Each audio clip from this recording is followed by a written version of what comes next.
अस्सलाम वालेकुम, this is doctor Babar Rahman. आज हम बात करेंगे ब्लड प्रेशर मेजरमेंट टेक्निक के बारे में। जो लोग भी घर में ब्लड प्रेशर मेजरमेंट करते हैं उनको कुछ बातों का ध्यान रखना बहुत ज़रूरी है, क्योंकि छोटी छोटी सी बातें होती हैं। अगर आप बीपी मेजर करते वक्त उन बातों का ध्यान नहीं रखते तो बीपी रीडिंग्स में सिग्निफिकेंट एरर्स आ सकते हैं। तो अगर ब्लड प्रेशर की रीडिंग में अगर कोई सिग्निफिकेंट एरर आ रहा है तो डॉक्टर को दवाइयाँ लिखने में मुश्किल हो सकती है। तो जब भी आप ब्लड प्रेशर मॉनिटर करें तो उस टाइम कुछ बातों का ध्यान रखना बहुत ज़रूरी है कि पेशेंट एक जगह पे प्रॉपरली बैठा हो, पेशेंट की बैक सपोर्टेड हो, हाथ पाँव की कोई सिग्निफिकेंट मूवमेंट ना हो, और जिस भी हाथ में ब्लड प्रेशर मॉनिटर किया जा रहा है उस हाथ पे किसी चीज़ का सपोर्ट हो, लाइक टेबल या कोई चीज़ पड़ी हुई है तो उस आर्म को सपोर्ट होना लाजमी है। पेशेंट के हाथ टेबल पे एक्सटेंडेड होने चाहिए, लेग्स क्रॉस नहीं होनी चाहिए। ब्लड प्रेशर चेक करते वक्त कोई फिजिकल या मेंटल स्ट्रेस ना हो पेशेंट को। और ब्लड प्रेशर चेक करने से पहले पेशेंट ने आधा घंटे पहले कुछ सिग्निफिकेंट खाया या पिया ना हो, और ना ही कोई स्मोकिंग की हो। अगर पेशेंट को शदीद किस्म की प्यास लगी हो तो पेशेंट पहले पानी पी के सुकून से बैठे। और अगर पेशेंट को यूरिनेशन या डेफिकेशन की अर्ज है, यानी किसी भी चीज़ की हाजत है, तो वो पेशेंट पहले पूरा कर ले। बीपी चेक करने से पहले पेशेंट बिल्कुल रिलैक्स होना चाहिए। उससे 15 से 20 मिनट पेशेंट एक जगह पे रिलैक्स होकर बैठे फिर ही ब्लड प्रेशर चेक करना चाहिए।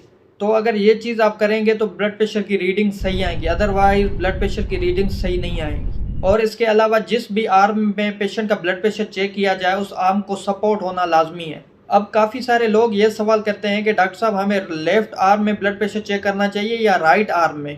आइडियली ब्लड प्रेशर तो दोनों आर्म्स में चेक करना चाहिए, लेकिन अगर आपने किसी एक में करना है तो आप राइट को प्रेफर करें। राइट आर्म में ब्लड प्रेशर ज़्यादा एक्यूरेट आता है। फिर उसके बाद बीपी अपरेटस का जो कफ होता है वो आप आर्म पे बांधें, वो बिल्कुल हार्ट की लेवल पे होना चाहिए। अब कफ बांधते वक्त कुछ बातों का ध्यान रखना चाहिए कि कफ को इतना ज़्यादा टाइट ना किया जाए कि पेशेंट इरिटेट हो, और कफ को इतना ज़्यादा ढीला भी ना छोड़ दिया जाए कि रीडिंग्स ही सही ना आए। तो कफ को ऐसे बांधना है कि आपकी जो दो फिंगर्स हैं वो कफ में इजीली आ जाएं।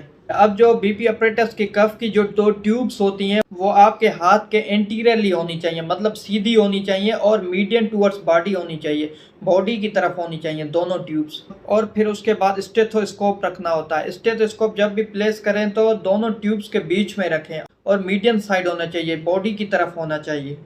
फिर आस्ते आस्ते कफ को इन्फ्लेट करें। इतना इन्फ्लेट करना है कि जो निडल होती है मॉनिटर की वो 220 तक जानी चाहिए, उससे ज़्यादा नहीं जानी चाहिए। अगर उससे ज़्यादा जाएगी तो पेशेंट इरिटेट होगा। फिर ग्रेजुअली स्लोली कफ को डिफ्लेट करते जाना है, और फिर जहाँ भी पहला साउंड सुनाई दे उसको केरेटोकोफ साउंड कहते हैं, तो ये सिस्टोलिक ब्लड प्रेशर होता है। फिर डिफ्लेट करते जाना है, और फिर जहाँ पे साउंड ख़त्म हो तो ये डायस्टोलिक ब्लड प्रेशर होगा। तो जो नॉर्मल ब्लड प्रेशर होता है एक बंदे का वो होता है 120/80। अगर इसके दरमियान है तो आपका ब्लड प्रेशर नॉर्मल है। अगर 120 से बढ़ा हुआ है तो आपका ब्लड प्रेशर बढ़ा हुआ है, और 80 से डायस्टोलिक अगर बढ़ा हुआ है तो आपका डायस्टोलिक ब्लड प्रेशर बढ़ा हुआ है। अब एक रीडिंग लेने से हम किसी भी बंदे को ये नहीं कह सकते कि वो हाइपरटेंसिव है। एटलीस्ट 3 रीडिंग्स होनी चाहिए किसी भी बंदे को हाइपरटेंसिव लेबल करने के लिए। तो ये कुछ बेसिक टेक्निक्स थी ब्लड प्रेशर मेजरमेंट के हवाले से। और अगर इस वीडियो से कुछ आपको नया जानने को मिला है तो आप इस वीडियो को लाइक करें और हमारा चैनल सब्सक्राइब कर दें। Thank you, that's all for today.